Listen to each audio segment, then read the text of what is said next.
నిండా జనాలే, జనక జనాలే, జమ్మడక నిండా జనాలే. ఈ రోజుతో ఆంధ్రప్రదేశ్లో బీజేపీ కొట్టింది జమలమడుగు పోనీ.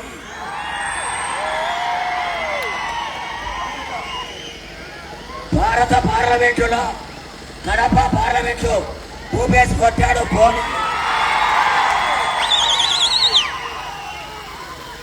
నేను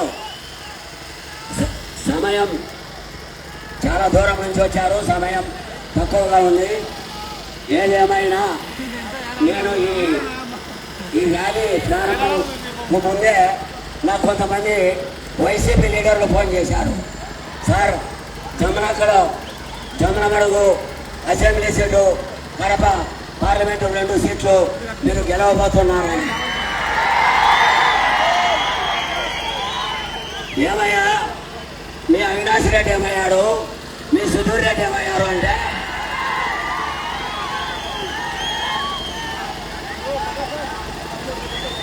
సార్ అవి 2 బాయిలర్ కోళ్ళు పొరపాటున కొనుకొచ్చుకున్నాం. బాయిలర్ కోళ్ళు 2వ రోజు ఇంట్లో పెట్టుకుంటే ఏరికి పెడతాయి. కానీ అవి బాయిలర్ కోళ్ళు సార్. సరే, ఏమయ్యా మీకు మోకాయన తోడైనాడు కదా రామసుబ్బారెడ్డి ఏం చెప్పా సార్, అది లేయర్ కోడు. లేయర్ అంటే గుట్లు పెట్టి పెట్టి పెట్టి ముసిల్ అయిపోయి ఇక దేనికి పనికి రాదు. ఆ లేయర్ కోటలో మన ఆంధ్రప్రదేశ్లో ఎవరు కొండను కూడా కొనరు. సరేగా భూపేశ్ రెడ్డి ఆదినాడు ఎవరా అంటే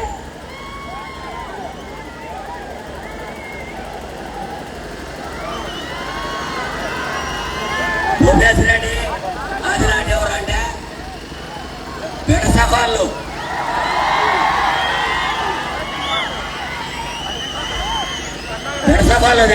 బెడసకోళ్ళు దేనికి పనికొచ్చాయి? అందుకు పనికొచ్చాయి, ఎందుకు పనికొచ్చాయి? బెడసకోళ్ళని ఎందుకు సాక్కుంటాం? తొక్కిళ్ళకు లేదా అవసరమైతే ఎందుకు. కాబట్టి బెడసకోళ్ళకు బాయిలర్ కోళ్ళకు పోటీ. ఈరోజు చంద్రబాబు నాయుడు గారు 25 రోజుల కిందట ప్రొద్దుటూరులో మన భూపేశ్ రెడ్డిని బుల్లెట్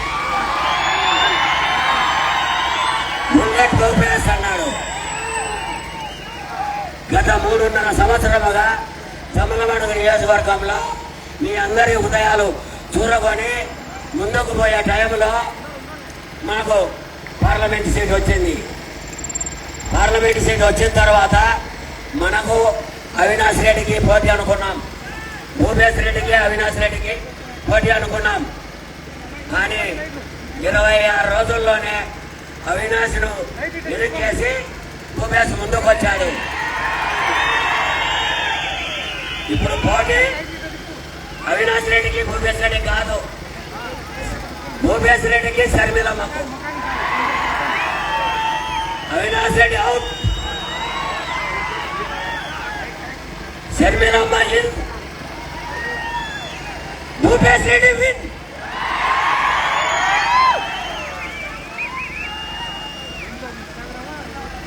కాబట్టి మీరు సోదరులారా, ఈ రోజు చూపించిన ఉత్సాహంతోనే రేపు పోలింగ్ వరకు మరింత ఉత్సాహంతో పనిచేసి ఆదినారాయణ రెడ్డిని ఎమ్మెల్యేగా,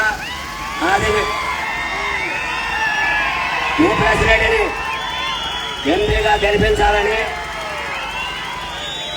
నేను ఎమ్మెల్యేగా 2 సార్లు పోటీ చేసి ఓడిపోయి కూడా గత 30 సంవత్సరాలుగా జమ్మడుగు నియోజక ప్రజలకు అండగా ఉంటూ, అన్నగా తమ్మునిగా ఒక లీడర్గా మీకు ఎప్పటికీ మీరు ఎక్కడున్నా, మీరు ఆసుపత్రిలో ఉన్నా, మీరు జైల్లో ఉన్నా, మీరు పోలీస్ స్టేషన్లో ఉన్నా, ఎక్కడున్నా ఈ 30 సంవత్సరాలుగా మీకు అండగా ఉంటూ ఈరోజు భూపేశ్ రెడ్డిని మళ్ళీ మన రాజకీయ వారసుడుగా మీకు అందించబోతున్నాం.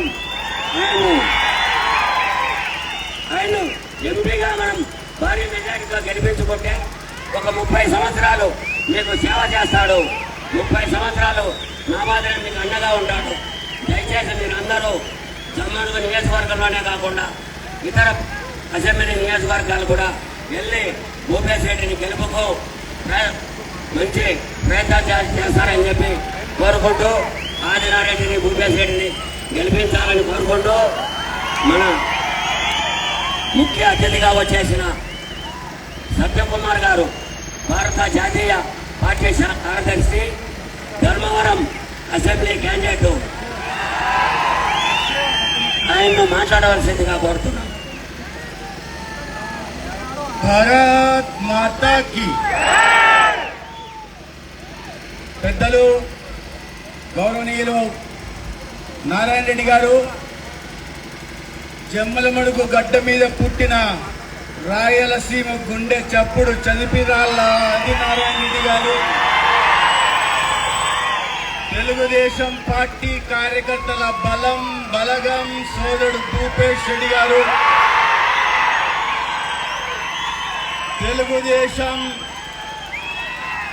జనసేన బీజేపీ నాయకులకి కార్యకర్తలకి జమ్మలమడుగు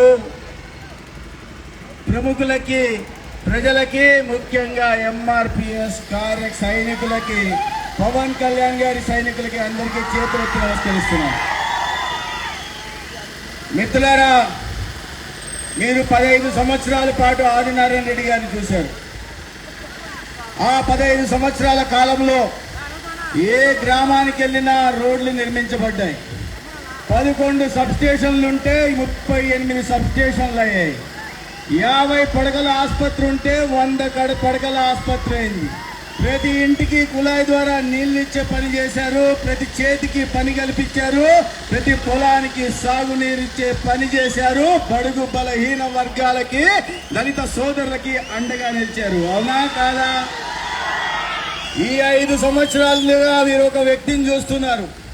మీకు ఎమ్మెల్యేగా వచ్చిన రోజు నుంచి మీకు అందుబాటులో ఉన్నాడా? మీ సమస్యల గురించి పట్టించుకుంటున్నాడా?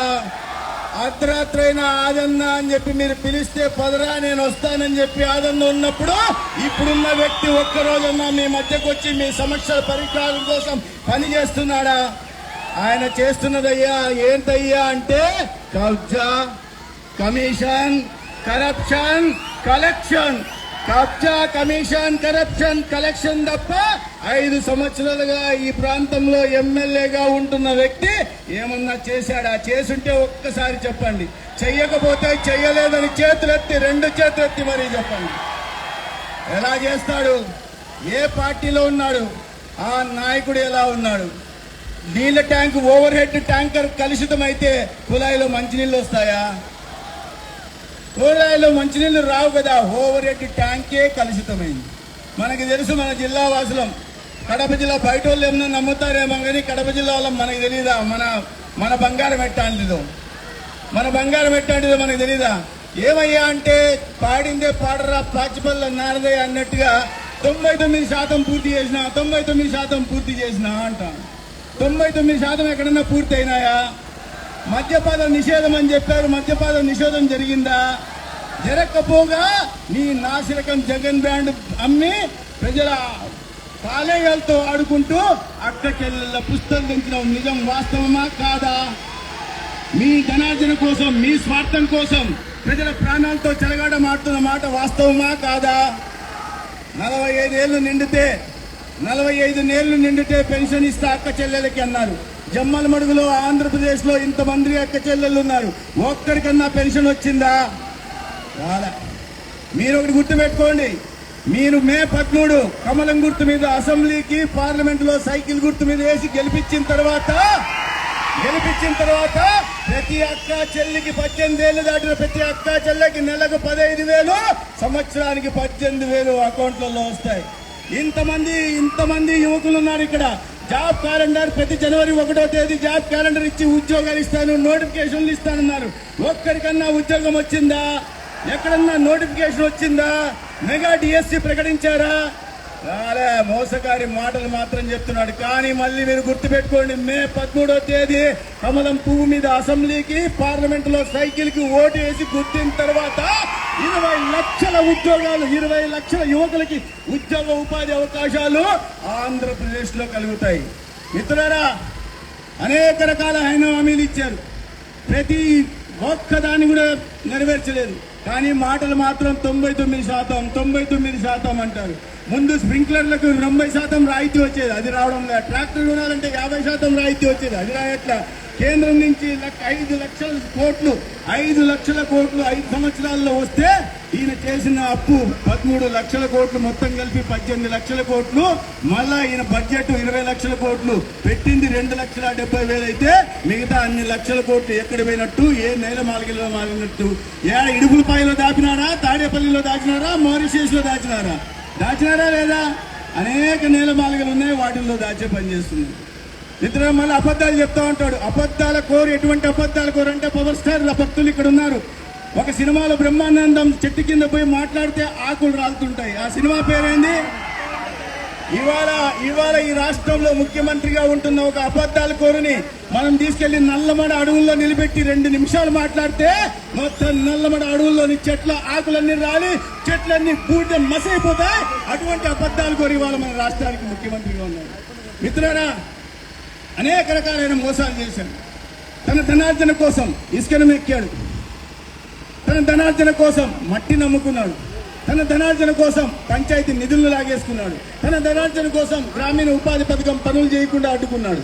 తన ధనార్జన కోసం బడుగు బలహీన వర్గాల మీద దాడులు చేయిస్తున్నాడు. ఇంతమంది ఎంఆర్పీఎస్ కార్యకర్తలు ఉన్నారు ఇక్కడ. దళితుల్ని చంపి డోర్ డెలివరీ చేసిన చరిత్ర ఈ దేశంలో ఏ పార్టీ కన్నా ఉందయ్యా అంటే అది కేవలం జగన్మోహన్ రెడ్డి పార్టీకి ఉంది. అనేక మంది బలహీన వర్గాల మీద, బీసీల మీద దాడులు జరిగాయి. నడి రోడ్లో పెట్రోల్ వేసి కాల్చి చంపేశారు. అనేక దారుణాలు మనం చూసాం. మిత్రులారా, మీరు ఇవన్నీ గుర్తుపెట్టుకోండి. ఈ 13వ తేదీ మీరు ఓట్లేసి గెలిపించిన తర్వాత ఈ రాష్ట్రంలో ప్రభుత్వం మారనుంది. దేశంలో నరేంద్ర మోడీ గారి ప్రభుత్వం రాకుండా ఏ శక్తి ఆపలేదు. అదేవిధంగా రాష్ట్రంలో చంద్రబాబు నాయుడు గారి నాయకత్వంలో, పవన్ కళ్యాణ్ గారి నాయకత్వంలో ఎన్డీఏ ప్రభుత్వం ఏర్పాటు కానుంది. మనం చెప్పిన ప్రతి హామీని పూర్తి చేస్తాం. 3 సిలిండర్లు ఉచితంగా అందజేసే పని చేస్తాం. రైతు భరోసా కింద గతంలో 12,500 ఇస్తానని కేంద్రంతో ఇచ్చిన డబ్బులతో ఉత్తిత్త బటన్లు కొట్టి రైతుల నోట్లో మట్టి కొట్టాడు. ఇక్కడ మన గండికోట ఒక్కటంటే ఒక పెండింగ్ ప్రాజెక్టు పూర్తి చేయలేదు సరికదా. మన గండికోట నిర్వాసితులకు కూడా మోసం చేశాడా లేదా? ఆదినారాయణ రెడ్డి గారు ఆనాడు 6.5 లక్షలు ఇప్పిస్తానంటే నేనొచ్చి 10 లక్షలు ఇస్తానని ఒక్క రైతు కన్నా 10 లక్షల పరిహారం ఇచ్చాడా? ఆ 6.5 లక్షలు రానియకుండా, ఆ 10 లక్షలు ఇవ్వకుండా వాళ్ళని బలవంతంగా వాళ్ళ ఇళ్ల నుంచి బయటకు తరిమేసి ఆ ఇళ్లన్నీ కొట్టేసి వాళ్ళ కాలువలు తవ్వని కూడా చేతగానోడు ఇవాళ ముఖ్యమంత్రిగా ఉన్నాడు. ఆదినారాయణ రెడ్డి గారు 48,000 ఇళ్లని పేదల కోసం నిర్మించారు. 48,000 ఇళ్లను పేదల కోసం నిర్మించారు. జగన్మోహన్ రెడ్డి గారి నియోజకవర్గంలో పులివెందుల్లో మొత్తం రాష్ట్రంలో 25 లక్షలు నరేంద్ర మోడీ గారి ప్రభుత్వంలో ఒక్కొక్క ఇంటికి 1,80,000 ఇస్తే పులివెందులకు కూడా 22,000 ఇస్తే ఈ 10 సంవత్సరాల్లో అక్కడ ఎమ్మెల్యేగా ఉంటూ రాష్ట్రంలో ముఖ్యమంత్రిగా ఉంటున్న జగన్మోహన్ రెడ్డి ఇప్పటిదాకా నిర్మించింది కేవలం 2,200 ఇళ్లు మాత్రమే. ఏం పేదలకు ఇళ్లు ఉండకూడదా? ఏం పేదలకు ఒక గూడు ఉండడానికి లేదా? ఏం పేదల ఆత్మగౌరవంతో జీవించకూడదా? నీకేమో లోటస్ పాండ్ లో ఇల్లు ఉండాలా? నీకేమో పులివెందుల్లో ఇల్లు ఉండాలా? నీకేమో ఇడుపులపాయలో 300 ఎకరాల్లో ఇల్లు ఉండాలా? నీకేమో బెంగళూరులో 12 ఎకరాల విలాసవంతమైన భవనం ఉండాలా? నీకేమో దుబాయ్ లో, మారిషస్ లో, లండన్ లో ఇల్లు ఉండాలా? తాడేపల్లిలో ఉండాలా? మళ్ళా సముద్రాన్ని చూసుకుంటా హాయిగా సాయంత్రం చల్లటి గాల్లో కూర్చొని చూసుకోవడం కోసం రిషికొండ మీద కూడా ఉండాలా? నీ కల తీరదు, నీ కోరిక నెరవేరదు. ఇది ఒక్క ఛాన్స్ అని వచ్చావు, నీకు ఒక్క ఛాన్స్ ఇచ్చారు. రెండో ఛాన్స్ ఆంధ్రప్రదేశ్ ప్రజలు ఇచ్చే ప్రసక్తే లేదు. నువ్వు ఎక్కడి నుంచి వచ్చావో, ఏ జన్మస్థానం నుంచి వచ్చావో, శ్రీకృష్ణ జన్మస్థానంకి మళ్ళీ అక్కడికి వెళ్లే రోజు అతి దగ్గరలో ఉంది. మిత్రులారా, మీరు అనేక రకాలైన హామీలు ఇచ్చాం మనం. మీరు ప్రజల దగ్గరికి వెళ్ళి ఒకటే చెప్పండి, ఇది మోడీ గ్యారంటీ అని చెప్పండి. ఇది బాబు పవన్ కళ్యాణ్ షూరిటీ అని చెప్పండి. ఇది చదిపురాళ్ళ కుటుంబం 5 సంవత్సరాల కోసం ఇస్తున్న వారంటీ అని చెప్పండి.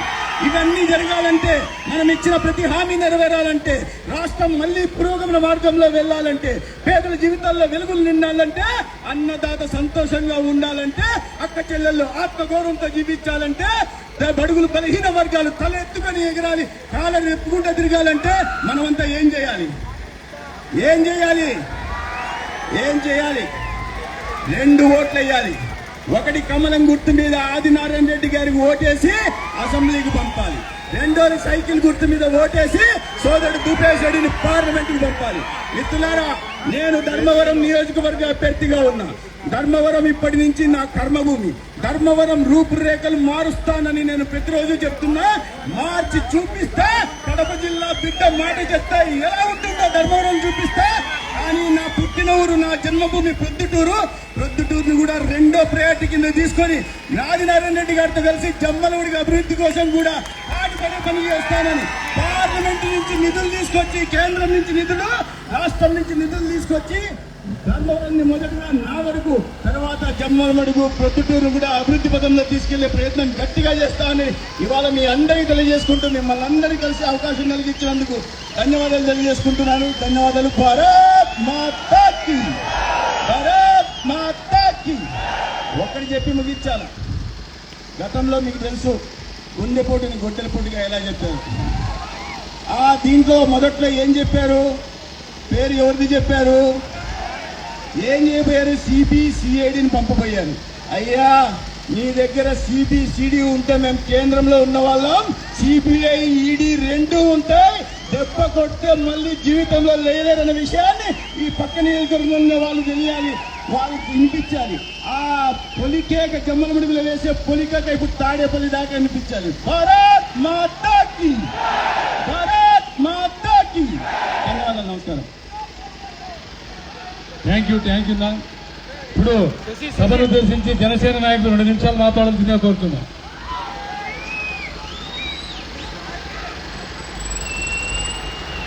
అందరికీ నమస్కారం. గెలుపు ఖాయమైపోయింది. కావాల్సింది మెజారిటీ. తర్వాత పార్లమెంటులో భూపేష్ అన్నని, చరిపిరాల్లో భూపేష్ రెడ్డి నేను అనే మాట కోసం వెయిట్ చేస్తున్నాం. అసెంబ్లీలో చరిపిరాల ఆదినారాయణ రెడ్డి అనే నేను, మంత్రివర్గంలో ఆ మాట కోసం వెయిట్ చేస్తున్నాం. అందరం కలిసి మా జనసేన నాయకుడు ఈ పొత్తుకు ముఖ్య పాత్రధారి. మళ్ళీ లాస్ట్ టైం చెప్పాను, మళ్ళీ చెప్తున్నాను.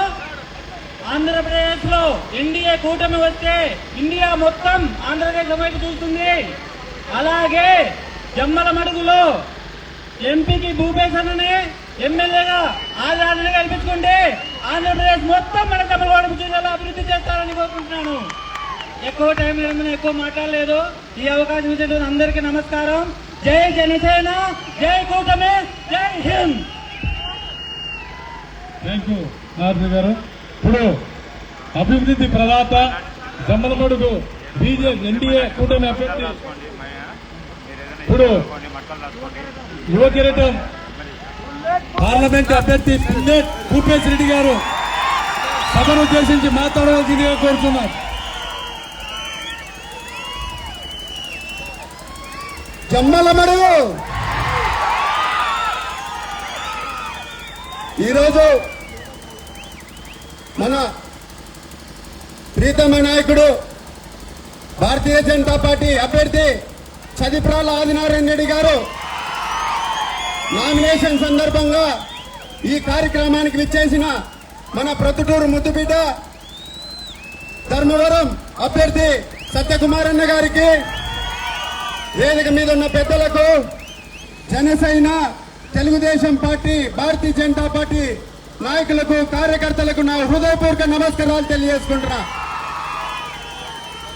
ఈరోజు ఇంత భారీ ఎత్తున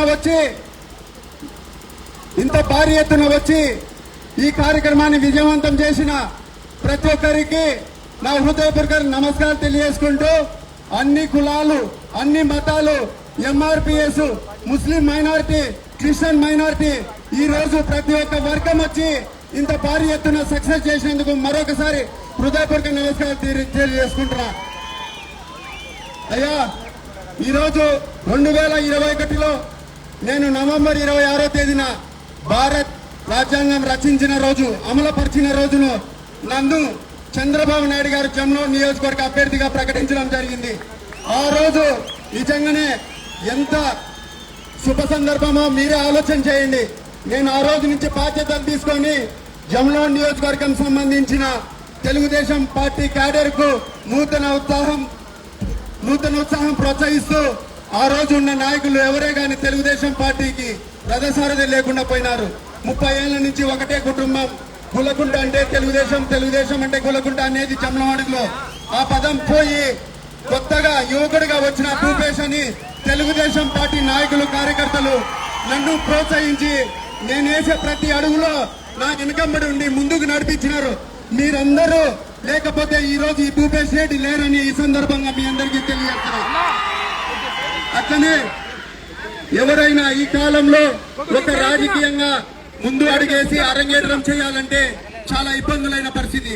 కానీ నేను కష్టాన్ని తెలుగుదేశం పార్టీ క్యాడర్ని నమ్ముకొని నేను ముందడుగు తొలి అడిగేసిన మీరందరూ ఉన్నబట్టే నేను ఇంత స్థాయికి వచ్చినాను.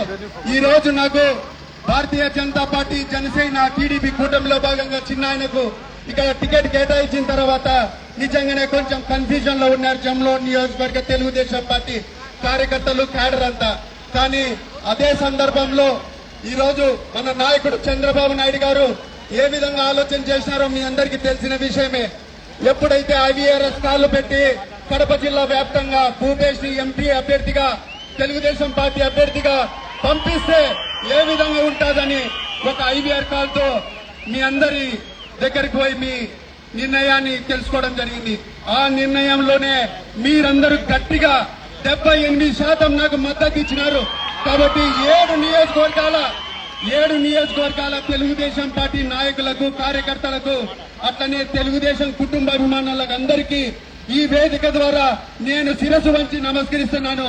మీరందరూ లేకపోతే నేను పార్లమెంట్ అభ్యర్థిగా పోటీ చేయలేను. కానీ మీరందరూ ప్రోత్సహించి ఈ రోజు నేను 30 ఏళ్ల యువకుడిని ఖచ్చితంగా ఫస్ట్ టైం నిలబడుతున్నా, ఎమ్మెల్యేగా నిలబడుతుండగానే చాలా మంది తక్కువ చేసి మాట్లాడినారు. ఏమంటే ఎట్లా చేయగలరు, ఏం చేయగలరు అన్నారు. కానీ ఈ రోజు నేను ఎంపీగా నిలబడబోతున్నా, పార్లమెంట్ అభ్యర్థిగా నిలబడబోతున్నా. నేను ఈ సందర్భంగా ఈ రోజు కడప పార్లమెంట్ అభ్యర్థి అవినాష్ రెడ్డి గారు ఉన్నారు, వైఎస్ఆర్సీపీ ఎంపీగా. ఈ రోజు ఆయన దాదాపు 2014లో ఫస్ట్ టైం ఎంపీగా పోటీ చేసి గెలవడం జరిగింది. ఈ రోజుకి 10 ఏళ్ళు అయింది. ఈ రోజు కడప జిల్లాకు ఏమన్నా ప్రత్యేక నిధులు తీసుకొని రావడమో, లేకపోతే కడప జిల్లా సమస్యల మీద పార్లమెంట్ లో ఎప్పుడైనా గొంతు లేవనెత్తినాడా అని ఈ సందర్భంగా అడుగుతున్నాను. ఈ సందర్భంగా ఇక్కడికి వచ్చిన జనాన్ని, మన కార్యకర్తల్ని కూడా అడుగుతున్నాను. కాబట్టి ఏ రోజే గాని కడప జిల్లా సమస్యల మీద నోరెత్తేది పరిస్థితి లేదు. ఒక సైడు 2019 మార్చి 15వ తేదీన మీకు జరిగిన విషయం తెలుసు. ఆ రోజు మా చిన్నాయన గారిని, మా అధినాయకుడు చంద్రబాబు నాయుడు గారిని, బీటెక్ రవీణ గారి మీద నిందారోపణలు చేసి ఆ రోజు సెంటిమెంట్ గా ఓట్లు దండుకున్నారా లేదా?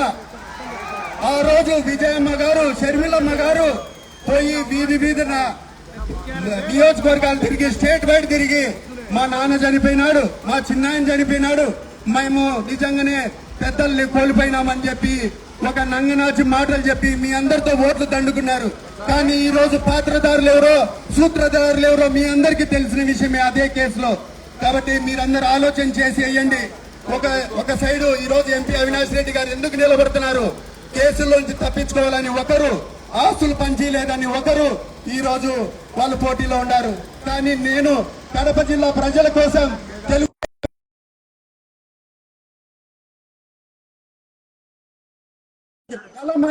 ఈ రోజు పార్లమెంట్ లో వాళ్ళ సమస్యల మీద పోరాడే వ్యక్తిగా నేను నిలబడతానని చెప్పి మీరందరూ ఆశీర్వదించాలని కూడా నేను మరొకసారి మీ అందరినీ పిలుపునిస్తానని ఈ సందర్భంగా. ఈ రోజు మనం చూస్తున్నాం, ఈ రోజు ప్రతి విషయంలో ఈ రోజు ఈ ప్రభుత్వం ఫెయిల్యూర్ అయిపోయింది. జగన్మోహన్ రెడ్డి గారు 2019లో ముఖ్యమంత్రి అయిన తర్వాత మొదటిగా ప్రజావేదిక డిస్ట్రక్షన్ చేసినారు, కూల్ చేసినారు. ఆ రోజు నుంచే